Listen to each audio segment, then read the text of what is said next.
दिवांश और मेरी शादी को 5 साल गुजर गए थे, मगर अभी तक हमारी कोई औलाद नहीं थी। दिवांश तो मुझ पर भरोसा करते थे। मैं बांझ थी, मगर मैंने दिवांश से झूठ बोल दिया था कि लेडी डॉक्टर ने कहा है हमारा बच्चा बहुत जल्द हो जाएगा, और दिवांश ने भी मेरी बात पर विश्वास कर लिया था। लेकिन अब मैं और ज़्यादा झूठ नहीं बोल सकती थी। मैं झूठ बोल बोलकर थक चुकी थी। मैंने सोचा कि मुझे सारी सच्चाई अपने पति को बता देनी चाहिए। अब मैं उसे और धोखे में नहीं रखना चाहती थी। अपने पति को हकीकत बताने से पहले एक बार मैंने अपनी माँ को फ़ोन किया था और पूछा कि अब मुझे क्या करना चाहिए मम्मी। मम्मी कहने लगी, तुम ऐसा करोगी अपने पति की दूसरी शादी करवा दो। तुम्हारा पति तुम्हारा एहसानमंद रहेगा और तुम्हें छोड़ने का कभी सोचेगा भी नहीं। मम्मी की बात सुनकर मुझे बहुत गुस्सा आया था, साथ ही दुख भी हुआ था। मुझे यही लगा कि मेरी मम्मी मुझसे दुश्मनी निकाल रही है, क्योंकि मैंने उनकी बहुत बदनामी कराई थी। मैं गुस्से से बोली, मम्मी मुझे आपसे इस बात की उम्मीद बिल्कुल नहीं थी। इतना कहकर मैंने गुस्से से फ़ोन बंद कर दिया था। शाम के समय जब दिवांश घर वापस आया तो मुझे देखकर बोला, क्या बात है दृष्टि, तुमने कमरे में इतना अंधेरा क्यों कर रखा है? मैं बोली, मेरी किस्मत में ही अंधेरा लिख दिया गया है, उस अंधेरे का क्या करूं? मैं तो उजड़ गई हूँ। दिवांश कहने लगा, तुम पागल तो नहीं हो गई हो? ऐसी बातें क्यों कर रही हो? मैं तुम्हारा पति तुम्हारे पास मौजूद हूँ। भगवान का दिया हमारे पास सब कुछ है, फिर बैठे बिठाए तुम्हें क्या हो गया है? मैंने दिवांश को फिर सब कुछ बता दिया कि मैं बांझ हूँ और मैं कभी माँ नहीं बन सकती। आज मैं डॉक्टर के पास चेकअप कराने के लिए गई थी। उसने कहा है कि तुम बांझ हो और अब तुम उम्र भर बच्चा पैदा नहीं कर सकोगी। मेरी बात सुनकर पल भर के लिए दिवांश के चेहरे पर उदासी उभर आई थी, लेकिन तुरंत ही उसने मेरा हाथ पकड़ लिया और कहा, कोई बात नहीं दृष्टि, मेरे लिए तुम ही काफ़ी हो, मुझे तुम्हारे सिवा कुछ भी नहीं चाहिए। दिवांश की तसल्ली देने पर मैंने अपना मूड ठीक कर लिया था, लेकिन एक दिन ये बात मेरी सास को भी पता चल गई और फिर उनका मूड बहुत ज़्यादा खराब हो चुका था। एक दिन हमारी पड़ोसन हमारे घर आई हुई थी। मेरी सास उनसे कहने लगी कि तुम मुझे कोई अच्छी सी लड़की ढूंढ कर बताओ, क्योंकि मैं अपने बेटे की दूसरी शादी करवाना चाहती हूँ। हमारी पड़ोसन कहने लगी, तुम्हारी पहली बहू को क्या हो गया जो तुम अपने बेटे की दूसरी शादी करवाना चाहती हो? तब मेरी सास बोली, वह बेचारी तो बांझ है, अब हमें तो अपनी नस्ल आगे बढ़ानी है ना, इसलिए मुझे अपने बेटे की दूसरी शादी करनी पड़ेगी। ये सब बातें सुनकर मैं थर-थर कांपने लगी थी। जब दिवांश घर वापस आया तो मैंने रो रो कर उसे सारी कहानी सुनाई। दिवांश ने मेरा हाथ पकड़ा और मुझे कमरे से बाहर ले गया और अपनी माँ के पास खड़ा करके बोला, मम्मी, दृष्टि के अलावा मैं किसी लड़की के बारे में सोच भी नहीं सकता और मुझे बच्चों से ज़्यादा अपनी पत्नी से मोहब्बत है, इसलिए आज के बाद आप मेरी दूसरी शादी की चर्चा भी मत करना। मेरी सास ने गुस्से से सर झटका और कहने लगी, मैंने तो आज तक ऐसा मर्द नहीं देखा जो अपनी पत्नी के इस कदर नाज नखरे उठाता हो। जबकि दिवांश की बातें सुनकर मेरा हौसला बढ़ गया था। मैं बहुत ज़्यादा खुश हो गई थी कि कितना प्यार करने वाला पति मिला है मुझे। मैंने दिल ही दिल में भगवान को धन्यवाद दिया था कि दिवांश का प्यार मेरे लिए ऐसे ही बनाए रखना। रात हुई तो मैंने सोचा कि दिवांश को चाय बनाकर दे दूं। मैं चाय बनाने किचन में आई तो मेरी सास के कमरे से आवाज़ आ रही थी। मैं अपना नाम सुनकर चौंक गई थी। मैंने गौर किया तो वह अपनी बेटी से फ़ोन पर कह रही थी कि तुम चिंता मत करो, दृष्टि को तलाक दिलवाकर दिवांश की दूसरी शादी ज़रूर करूँगी। तुम ऐसा करो कि उसके लिए कोई अच्छी सी लड़की ढूंढना शुरू कर दो। ये बातें सुनकर मेरे दिल पर बोझ आ गिरा था। मैं चाय बनाए बगैर ही कमरे में आकर लेट गई थी। मुझे अब अपनी मम्मी का ख्याल आया था, मगर पिछली बार उन्होंने जो मशवरा मुझे दिया था वह मुझे बिल्कुल अच्छा नहीं लगा था। वह भी मेरी सास की तरह मेरे पति की दूसरी शादी करवाना चाहती थी। मैंने ना चाहते हुए भी अपनी मम्मी को फ़ोन मिला दिया और मैं रोने लगी थी। मम्मी बोली, दृष्टि बेटा तुम कहाँ गायब हो गई थी? क्या मेरे साथ बात करने को जी नहीं चाहता? मम्मी की बात सुनकर मुझे हैरत हुई। मुझे तो पता ही नहीं था कि मेरी माँ मेरी खातिर तड़प रही होगी। मैं कहने लगी, मम्मी मेरी ज़िंदगी पहले तो बहुत अच्छी थी, मगर जब से मुझे इस बात का पता चला है कि मैं बांझ हूँ, तब से हर समय मेरे सर पर तलवार लटकती रहती है। मेरी सास ने पड़ोसन से कहा है कि मेरे बेटे के लिए रिश्ता ढूंढो, तो कभी अपनी बेटी से कहती है कि इस बार बहू मैं अपनी पसंद की लेकर आऊँगी, तुम अपने भाई के लिए रिश्ता ढूंढो। मम्मी, दिवांश बहुत ही अच्छा इंसान है, मेरी खातिर अपनी माँ से भी लड़ जाता है, मगर आखिर है तो मर्द ही ना। कब तक मुझे अपने दिल की रानी बनाकर रखेगा? एक ना एक दिन तो उसे इस बात का एहसास हो ही जाएगा कि उसकी ज़िंदगी में भी एक बच्चा होना चाहिए और उसे दूसरी शादी कर लेनी चाहिए। मम्मी कहने लगी, मुझे एहसास है कि इस समय तुम पर क्या बीत रही होगी, इसलिए तो तुम्हें उस दिन इस बात का मैंने बोला था कि तुम दिवांश की दूसरी शादी खुद अपने हाथों से करवा दो। वह अपनी करोड़ों की जायदाद यूं ही तो छोड़कर नहीं जाएगा। जाहिर सी बात है उसे वारिस चाहिए होगा। आज नहीं तो कल वह दूसरी शादी के बारे में सोचने लगेगा। अगर तुम्हारे पति ने अपनी मर्जी की लड़की से शादी कर ली तो फिर सोचो तुम्हारा क्या होगा। मेरी मानो तो किसी गरीब घर की लड़की से उसकी शादी करवा दो। वह तुमसे दबकर रहेगी और तुम्हारी एहसानमंद भी रहेगी और कभी भी तुम्हारी जगह हासिल करने की कोशिश नहीं करेगी। बच्चे पैदा करेगी तो तुम भी बराबर की माँ कहलाने की हकदार होगी। मम्मी की बातें सुनकर मुझे लगा था कि वह बिल्कुल ठीक कह रही हैं। मैं बोली, मम्मी आपकी नज़र में कोई ऐसी लड़की हो तो मुझे ज़रूर बताना। मैंने सोच लिया था कि दिवांश की दूसरी शादी करवाए बगैर मेरा अब इस घर में गुजारा मुमकिन नहीं है। हालांकि ये बात मेरे दिल पर किसी कयामत की तरह गुजर रही थी कि मैं खुद अपने ही हाथों से अपने पति की शादी करवा रही थी, लेकिन ये मेरी मजबूरी थी और मुझे दिवांश पर विश्वास था कि दिवांश का प्यार मेरे लिए कभी भी कम नहीं होगा और इसलिए मैं घर वालों से चोरी छुपे दिवांश के लिए लड़की ढूंढने लगी थी। मैं गाँव की रहने वाली थी, गाँव के चौधरी और सरपंच की इकलौती बेटी थी। मेरे माता पिता और भाई मुझ पर जान छिड़कते थे। मेरी ज़िंदगी बहुत ही खूबसूरत थी, मगर मुझे सिर्फ एक बात की कमी थी और वह ये थी कि मेरा रिश्ता मेरे माँ बाप ने बचपन में ही तय कर रखा था और जिस लड़के से मेरा रिश्ता तय था उसका नाम मनोज था। उसने आज तक स्कूल की शक्ल तक नहीं देखी थी, जबकि मैंने इंटर किया हुआ था। हमारे गांव में लड़की अगर इंटर पास कर ले तो बहुत बड़ी बात मानी जाती है और फिर मनोज बहुत ही अजीब किस्म का इंसान था। शिक्षा तो मेरे भाइयों ने भी हासिल नहीं की थी, मगर फिर भी वो सुलझे हुए थे। बात करने का ढंग उन्हें आता था। मम्मी ने मेरे भाइयों की परवरिश बहुत ही अच्छे तरीके से की थी, लेकिन मनोज को तो अच्छे बुरे की तमीज़ तक नहीं सिखाई गई थी। गांव की हर दूसरी लड़की के साथ उसका चक्कर चलता था। उसकी इन्हीं हरकतों की वजह से मुझे उससे बहुत ही नफरत हो गई थी।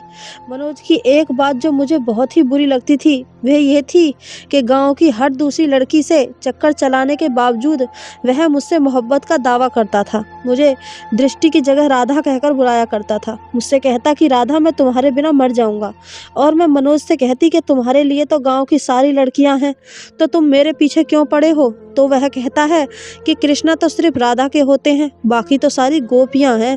एक बार मनोज मेरे लिए गांव के मेले से कांच की चूड़ियां लेकर आया था। मनोज की इन लोफर हरकतों से मुझे बहुत गुस्सा आता था। मैंने मनोज की लाई हुई चूड़ियां अपने पैरों के नीचे डालकर तोड़ दी थी। मेरी इस हरकत से मैंने पहली बार मनोज की आंखों में आंसू देखे थे और मनोज की आंखों में आंसू देखकर मुझे अपनी गलती का एहसास हुआ था। लेकिन मनोज इतना गिरा हुआ था कि अगले ही दिन एक लड़की के साथ घूमते हुए मैंने खुद अपनी आंखों से उसे देखा था और फिर मेरे दिल में जो उसके लिए थोड़ी सी हमदर्दी जगी थी वह भी खत्म हो गई थी। मम्मी पापा से बात करती तो वो कहते कि कोई बात नहीं, मनोज अभी बच्चा है, खुद ही संभल जाएगा। खैर कुछ साल पहले ही मेरे बड़े भाई ने गांव में अस्पताल बनाने की एप्लीकेशन दी हुई थी। उन्हीं दिनों एक टीम गांव में आई थी और ज़मीन वगैरह का परीक्षण कर रही थी और फिर गांव में एक बहुत ही बड़े अस्पताल की बुनियाद डाली गई थी। वहां सब लोग ही पापा के डेरे में ठहरते थे। कुछ दिन बाद टीम वापस चली गई थी, मगर एक इंसान ऐसा था जो वापस नहीं गया था और उसका नाम था दिवांश। उसे गांव की आबो हवा बहुत अच्छी लगी थी, इसलिए उसने पापा से अनुमति लेकर कुछ दिन यहीं रहने का इरादा बना लिया था। एक दिन मैं अपनी सहेलियों के साथ निकली तो मेरी नज़र दिवांश पर पड़ी थी। पहली ही नज़र में दिवांश मुझे पसंद आ गया था। दिवांश की आंखों की चमक बता रही थी कि मैं भी उसे पसंद आ गई हूँ और फिर अगली बार मैं दिवांश से खुद ही मिलने चली गई थी। वह मुझे देखकर मुस्कुरा दिया था और कहने लगा, मुझे भी आपका इंतजार था। उसने मुझे अपना मोबाइल नंबर दिया। मैंने मम्मी के फ़ोन से उसे फ़ोन किया था और हम दोनों की मोहब्बत परवान चढ़ने लगी थी। वह कहने लगा, मैं तुम्हें अपनी ज़िंदगी में शामिल करना चाहता हूँ। तब मैंने उसे अपने मंगेतर मनोज के बारे में सब कुछ बता दिया था। वह मेरी बात सुनकर बहुत हैरान हुआ था। कहने लगा, वह तो बहुत ही अजीब इंसान है, मैं उसके साथ 2 मिनट खड़ा रहकर बात भी नहीं कर सकता। तुम उसके साथ पूरी ज़िंदगी कैसे गुजारोगी? मैंने दीवान से कहा कि तुम अपना रिश्ता लेकर मेरे घर आओ, हो सकता है मेरे माता पिता को मुझ पर तरस आ जाए। दीवांश ने हाँ भी भरी थी और वापस से शहर चला गया था और फिर पूरे 1 हफ्ते बाद अपनी बहन और अपनी माँ के साथ वापस लौटा था। उसने मेरा रिश्ता मांगा था मगर मेरे पापा ने मना कर दिया था। मैं बहुत बेचैन हो गई थी, मैं हर समय रोती रहती थी। मेरी भाभी और मेरी मम्मी मेरी दिलजोई करने की कोशिश किया करती थी। एक दिन मैंने पापा से बात करने का फैसला लिया। मैंने उनसे कह दिया कि मैं मनोज से शादी नहीं कर सकती। पापा ने मेरे सर पर हाथ रखा और बोले, बेटा, मैंने मनोज की माँ को जबान दे रखी है और अब वह इस दुनिया में नहीं है। मैं मनोज की स्वर्गीय माँ से किया हुआ वादा इस तरह तोड़ नहीं सकता। पापा की बात सुनकर मुझे बहुत दुख हुआ था। मेरी आंखों में आंसू आ गए थे। पापा कहने लगे, कोई बात नहीं, वह समय के साथ साथ ठीक हो जाएगा। औरत अगर अच्छी और वफादार हो तो बद से बदतर भी लड़का ठीक कर लेती है। पापा ये कहकर बाहर निकल गए थे। मैंने उसी समय दीवांश को फ़ोन किया था। मैं बुरी तरह से रो रही थी। वह कहने लगा, तुम चिंता मत करो, मैं तुम्हें इस तरह से बर्बाद नहीं होने दूंगा। मैं तुम्हें लेने आ रहा हूँ। और फिर मैं भी दीवांश के साथ शहर भाग आई थी। मुझे मालूम था कि मेरे पापा की बहुत बदनामी होगी, मगर मैं मजबूर थी। मैं दीवांश को खोना नहीं चाहती थी। दीवांश ने मेरे साथ शादी की और मुझे अपने घर ले गया था। मगर जब दीवांश की माँ को पता चला कि दीवांश मुझे घर से भगा लाया है तो वह कहने लगी, बेटा, तुम गांव के चौधरी का मुकाबला नहीं कर सकते। मुझे डर है कि वह तुम्हें कोई नुकसान न पहुंचा दे।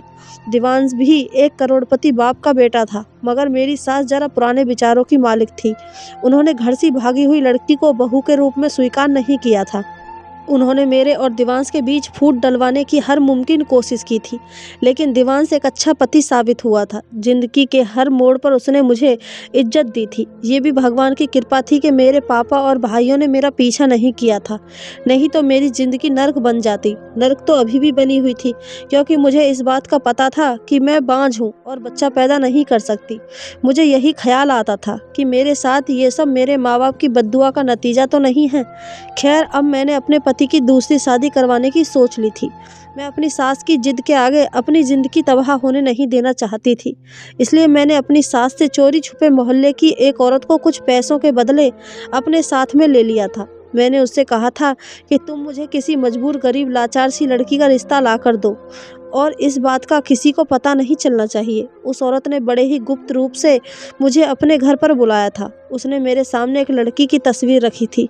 मैं तो उसकी खूबसूरती देखकर ही दंग रह गई थी। ऐसा लग रहा था कि जैसे चांद का टुकड़ा है। रिश्ता करने वाली वह औरत कहने लगी, ये लड़की अनाथ है और अपने चाचा के साथ रहती है। इसकी चाची चाहती है कि ये जल्द से जल्द अपने घर की हो जाए। मैं तो लड़की की तस्वीर देखकर बोली, आंटी, मैं कभी अपने पति की शादी इस लड़की से नहीं करूँगी। उसका हुस्न तो देखो, मेरा पति तो इसके इश्क में पागल ही हो जाएगा। वह औरत कहने लगी, बेटा, ये रिश्ता बहुत ही अच्छा है, इसको हाथ से मत जाने दो। ये बहुत ही सीधी सादी सी लड़की है, तुम्हारे सामने दबकर रहेगी। मेरा जी तो नहीं मान रहा था, मगर मैंने उस नैना नाम की लड़की का रिश्ता स्वीकार ही कर लिया। मैं तस्वीर लेकर घर पहुंची तो बड़ा अजीब सा मंजर देखने को मिला था। मेरा पति सोफे पर बैठा हुआ था, जबकि मेरी सास और ननद उसके सामने बैठी हुई थी। मेरी ननद बोली, भाई, आप एक बांझ लड़की के साथ ज़िंदगी गुजारना चाहते हैं। मैंने और मम्मी ने तुम्हारे लिए एक बहुत ही अच्छी लड़की देखी है, तुम उससे शादी कर लो। जिस पर दीवांश बोला, आप दोनों अब बस भी करो। मैंने पसंद की शादी करके को इतना बड़ा जुर्म नहीं कर लिया कि आप मुझे हर वक्त ताने देते रहते हैं। मैंने आपसे कह दिया है कि दृष्टि के अलावा मैं किसी को स्वीकार नहीं करूँगा। वह मेरी पत्नी है और मरते दम तक वही मेरी पत्नी रहेगी। जहाँ सास और ननद की बातों ने मेरा दिल छलनी कर दिया था, वहीं दीवांश की बातें सुनकर मुझे बहुत ही हिम्मत मिली थी। मैं उनसे कुछ बोले बिना ही कमरे में चली गई थी। थोड़ी देर बाद दीवांश भी मेरे पीछे आ गया था। वह कहने लगा, तुम मम्मी और दीदी की बातों को दिल पर मत लेना। मैं बोली, आप दूसरी शादी कर लें दीवांश। दीवांश मेरी बात पर हैरान हो गया था। वह कहने लगा, मैं ऐसा हरगिज नहीं कर सकता। सकता। मैंने कहा मैं आपको दूसरी शादी की इजाज़त दे रही हूँ, मगर आप मेरी पसंद की लड़की से शादी करेंगे, अपनी माँ की पसंद की लड़की से नहीं। दिवांश कहने लगा, तुम्हारे अलावा मैं किसी को स्वीकार नहीं कर सकता, फिर वह चाहे तुम्हारी पसंद की हो या फिर मम्मी की पसंद की, इससे कोई फ़र्क नहीं पड़ता। मैं बोली, मुझे बच्चे की इच्छा है, आपकी शादी हो जाएगी तो हमारे घर भी बच्चे होंगे, मेरी तरह से हुई ममता को सुकून मिल जाएगा। दिवांश ने इनकार कर दिया और कमरे से बाहर चला गया, जबकि मैं वहीं बैठी रोती रही। सच तो ये है कि मुझे बच्चों की कोई इच्छा नहीं थी, मैं तो ये सब बस दिवांश को खोने के डर की वजह से कर रही थी। खैर कुछ दिन मेरे और दिवांश के बीच नाराज़गी रही थी, मगर मैंने उसे रो रो कर दूसरी शादी के लिए तैयार कर ही लिया था। मगर मैं खुश नहीं थी। मैंने नैना को अपनी सहेली बना लिया था, और जिस दिन नैना मेरी सौतन बनकर मेरे घर आई थी, मेरी सास ने खूब हंगामा मचाया था। उन्होंने दिवांश के साथ भी बहुत लड़ाई की थी कि कम से कम दूसरी शादी तो मेरी मर्जी से कर लेते। सास को यूं जलता हुआ देखकर वैसे तो मुझे सुकून मिल जाना चाहिए था, मगर मैंने वह पूरी रात अंगारों पर गुजारी थी। मैं पूरी रात रोती रही थी। ये ख्याल मेरी रूह को छलनी करने के लिए काफ़ी था कि जिस इंसान की आंखों में सिर्फ मेरे लिए मोहब्बत हुआ करती थी, आजकल किसी और को देखकर मुस्कुरा रहा होगा। जिस इंसान की बाहों में अब तक मैं सोती आ रही थी, आज उसकी बाहों में कोई और सो रही होगी। मुझे किसी पल सुकून नहीं मिल रहा था। पूरी रात करवटें लेते लेते गुजार दी थी। सुबह हुई तो मैं जल्दी से अपने कमरे से निकल आई थी, क्योंकि मैं दिवांश से मुलाकात करना चाहती थी, मगर वह तो दिन के 12 बज जाने पर भी कमरे से नहीं निकला था। मैंने अपनी सौतन नैना से पूछा तो वह कहने लगी, दिवांश तो सो रहे हैं। मैंने उसकी तरफ घूर कर देखा और बोली, तुमने उसे जगाया नहीं?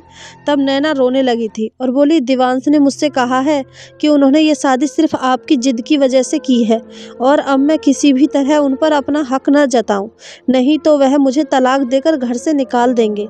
मैं आपसे माफ़ी मांगती हूँ, मैं उन्हें जगाने की हिम्मत नहीं कर सकती। अगर उन्होंने मुझे अपने घर से निकाल दिया तो मैं कहाँ जाऊंगी? मैं फिर से अपनी चाची के घर जाने का सोच भी नहीं सकती। मेरी चाची मुझ पर बहुत जुल्म करती है। रिश्ते कराने वाली आंटी ने सच में बहुत ही मजबूर सी लड़की मुझे ढूंढ कर दी थी। खैर मैंने सोचा कि दिवांश मुझसे नाराज़ होंगे, खुद ही जब मूड ठीक हो जाएगा तो कमरे से बाहर निकल आएंगे, मगर मेरी ही गलतफहमी थी। दिवांश की शादी को आज तीसरा दिन था, मगर वह अभी तक कमरे से बाहर नहीं निकला था।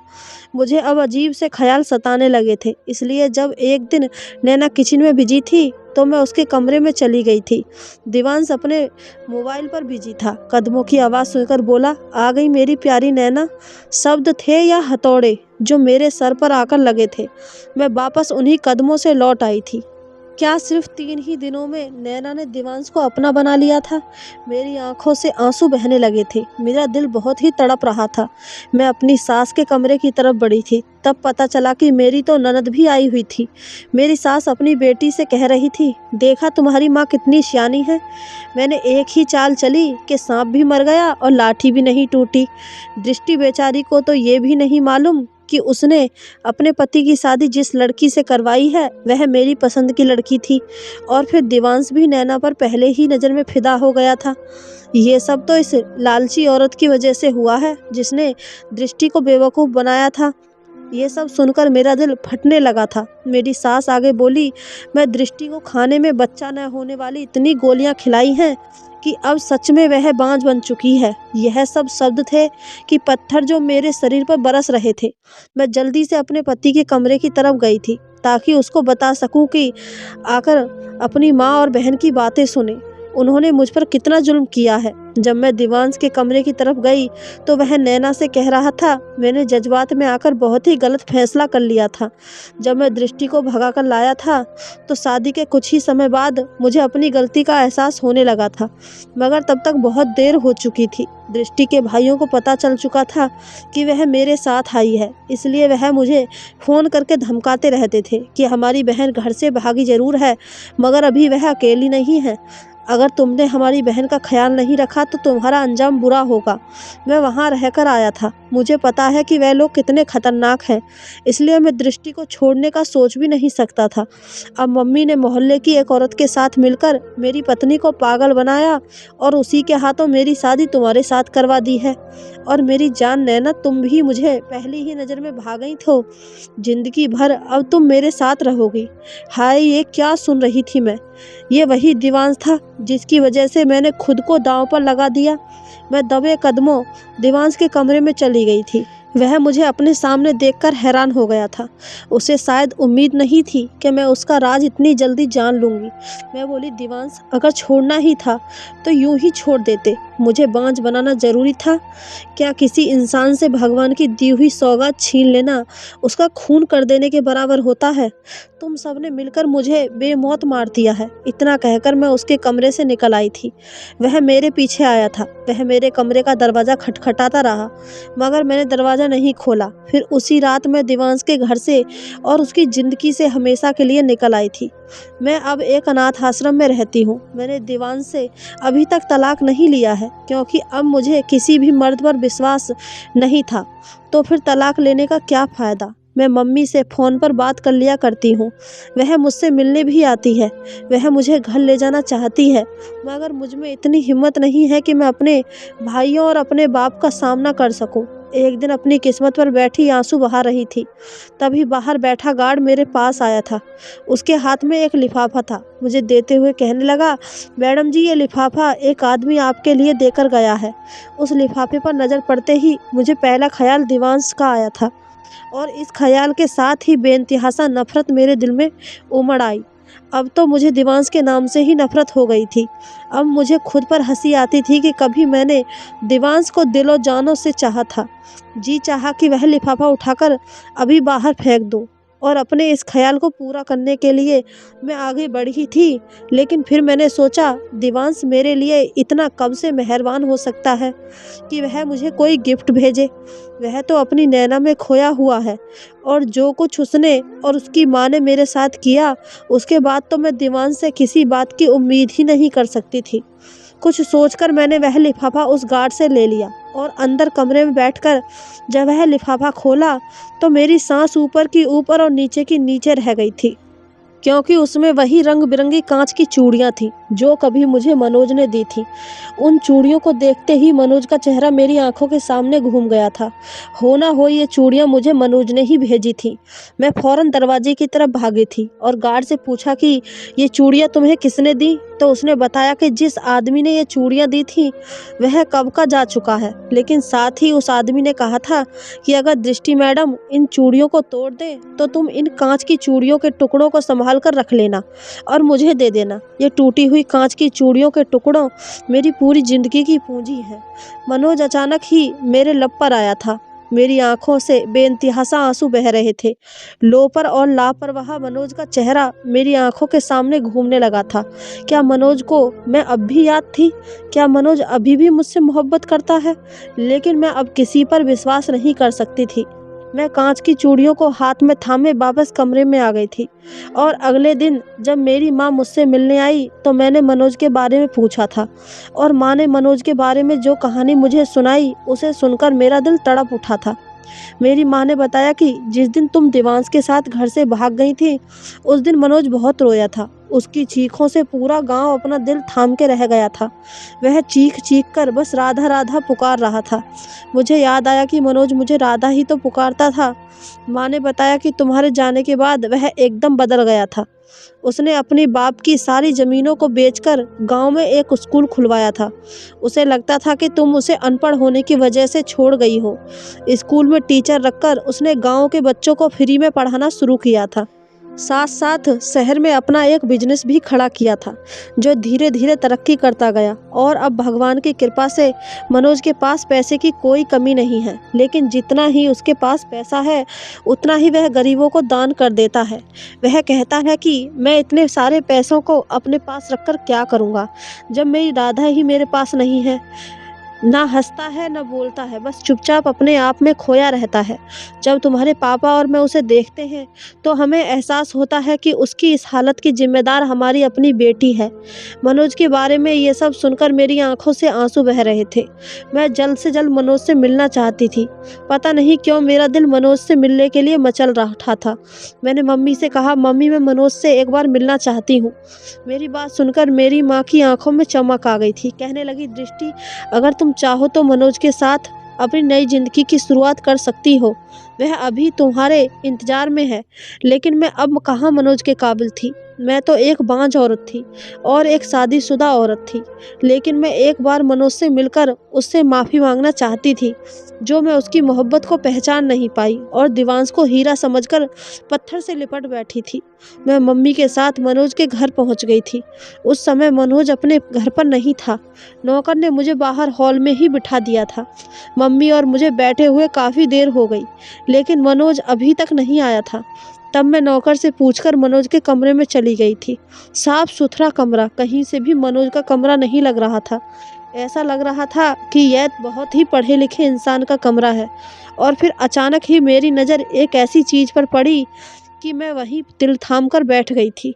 सामने ही दीवार पर शीशे लगे फ्रेम में उन्हीं कांच की टूटी चूड़ियों के टुकड़ों से राधा लिखा हुआ था, जिसका मतलब है मनोज मुझसे उसी समय से इतनी मोहब्बत करता था और मैं उसकी मोहब्बत को पहचान नहीं पाई थी। मनोज ने जब मुझे पहली बार चूड़ियाँ गिफ्ट की थी और मैंने उन्हें पैरों से कुचलकर तोड़ दिया था, मनोज ने उन चूड़ियों के टुकड़ों को संभाल कर रखा हुआ था और आज तक उन्हें संभाल कर रखे हुए था। मेरी आंखों से आंसू बह रहे थे और पता ही नहीं चला कि कब मनोज मेरे पीछे आकर खड़ा हो गया था।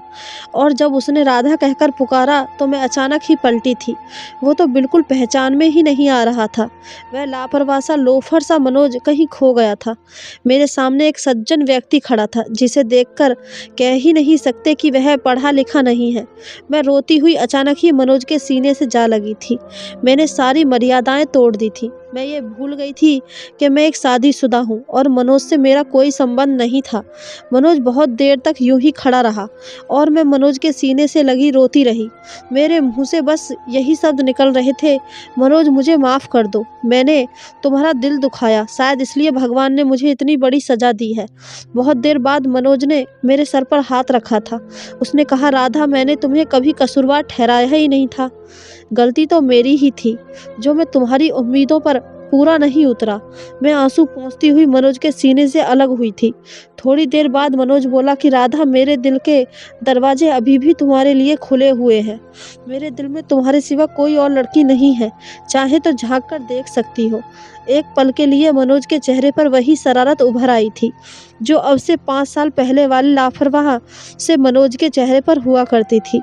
मैंने रोते हुए कहा, "मनोज, अब मैं तुम्हारी मोहब्बत के काबिल नहीं हूँ।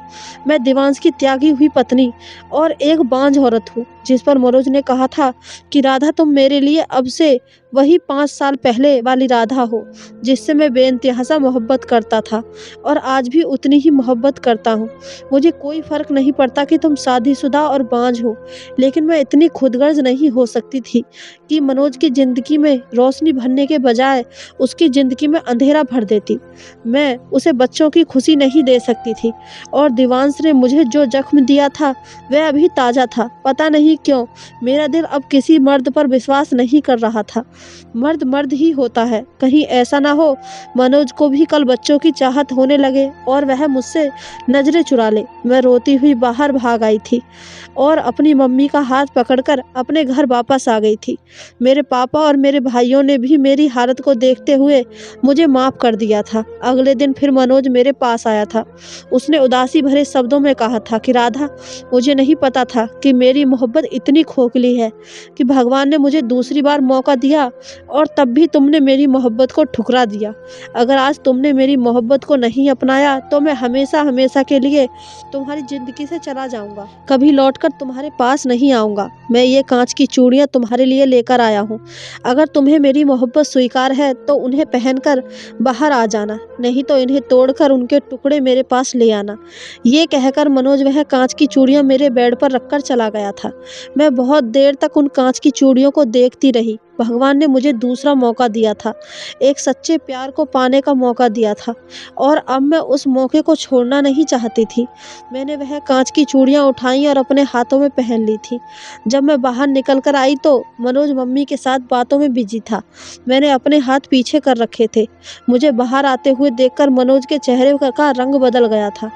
वह शायद यही सोच रहा था कि मैं चूड़ियों के टुकड़े करके लेकर आई हूँ और जब मैंने उसके सामने आकर अपने हाथ सामने किए थे तो वह खुशी से उछल पड़ा था। उसने मम्मी का लिहाज किए बिना मेरे हाथों को चूम लिया था। मम्मी ने खांसकर अपनी मौजूदगी का एहसास दिलाया था तो उसने जल्दी से मेरे हाथ छोड़ दिए थे। मैं हंसती हुई अपने कमरे में भाग गई थी। मेरी तरफ से हाँ होते ही शादी की तैयारी शुरू हो गई थी। उधर मेरे भाइयों और पापा ने दीवान से तलाक लेने के लिए कोर्ट में अर्जी दे रखी थी। एक हफ्ते में ही मेरा और दीवांश का तलाक हो गया था और मेरी शादी मनोज से हो गई। मेरे माँ बाप ने मेरी शादी बहुत ही धूमधाम से की थी। ऐसा लग रहा था कि ये शादी मेरी पहली शादी है। शादी की खुशी क्या होती है वह मुझे महसूस हो रही थी। इससे पहले तो मैंने दीवांश के साथ बस कोर्ट मैरिज की थी। सुहाग की सेज पर बैठी मैं मनोज का इंतजार कर रही थी तो मेरे दिल में कहीं से कहीं तक दीवांश की परछाई नहीं थी। बस मनोज के नाम से ही दिल धड़क रहा था और जब मनोज कमरे में आया था तो मैं और भी सिमट कर बैठ गई थी और जब मनोज ने मुझे बाहों में भरते हुए मेरे कान के पास अपना मुंह ले जाकर मदहोश लहजे में कहा था कि राधा, मैंने तुमसे नहीं कहा था कि राधा सिर्फ कृष्ण की ही है, बाकी तो सब गोपियां हैं। तो मैंने शर्मा कर अपना सर मनोज के सीने में छुपा लिया था। मनोज ने भी कसकर मुझे अपनी बाहों में भर लिया था।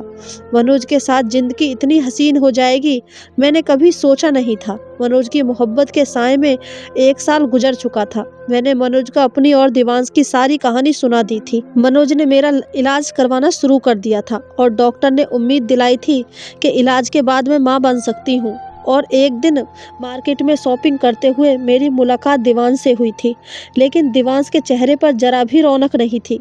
मुझे देखते ही वह मेरे पास आया था, मुझसे हाथ जोड़कर माफ़ी मांगी थी। कहने लगा, दृष्टि, मैंने और मेरी माँ ने तुम्हारे साथ जो किया उसकी सज़ा भगवान ने मुझे दे दी है। मेरी माँ पैरालाइज हो गई है और वह बिस्तर पर पड़ी रहती है।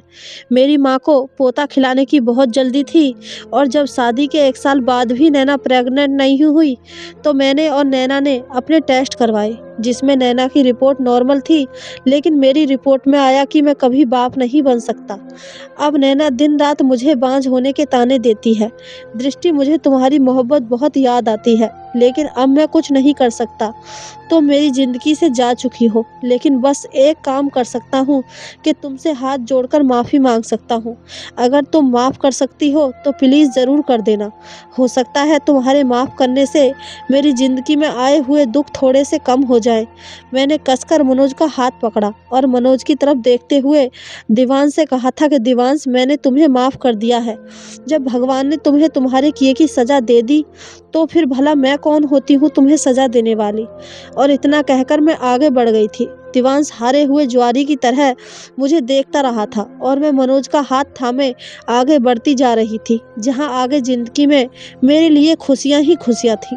उसके कुछ दिनों बाद ही मुझे खबर मिली कि मैं मां बनने वाली हूं। ये खबर सुनकर मैं और मनोज बहुत ज़्यादा खुश हुए। दोस्तों, ये थी हमारी आज की कहानी। आपको कहानी कैसी लगी कमेंट बॉक्स में हमें ज़रूर बताएं। कहानी अच्छी लगी हो तो चैनल को सब्सक्राइब, वीडियो को एक लाइक ज़रूर करें। धन्यवाद दोस्तों।